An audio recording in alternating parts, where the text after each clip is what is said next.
I want to clarify some things regarding dysplastic moles. Are they precancerous? Are they skin cancers? Do they turn into skin cancer? What the heck does dysplasia mean? All these things can be a little bit confusing. Even in our own dermatology textbooks, it can be kind of vague about it. So let's talk about it. Basically, the word dysplasia is referring to either abnormal growth and or organization of certain cells. In this case, melanocytes, which are the pigment producing cells. So a dysplastic mole is going to have abnormal features both to the naked eye and under the microscope. So clinically, when we're looking for a dysplastic mole, there's a few things that we follow. We follow the ABCDEs of melanoma. So asymmetry, border irregularity, color variation, diameter, and evolution. All of those things matter. Also, we look for the ugly duckling sign. So for any moles that stand out from the pattern that somebody makes, that could be suspicious. So let's say I do a biopsy on a suspicious mole and it comes back dysplastic.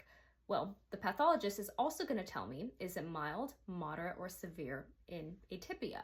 And I'm going to do a whole video kind of talking about what those mean, but essentially, the more disorganized it is or atypical it looks under the microscope, the more severe it is.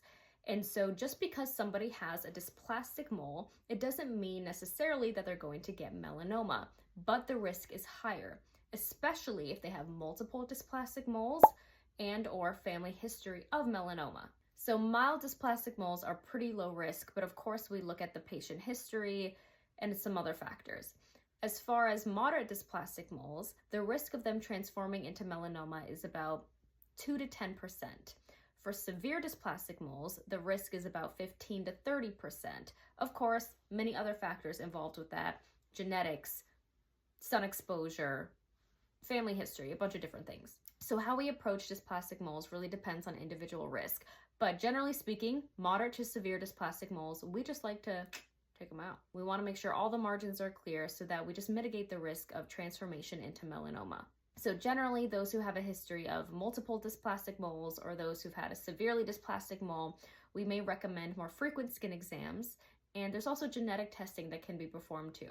All of this to say, get your skin checked.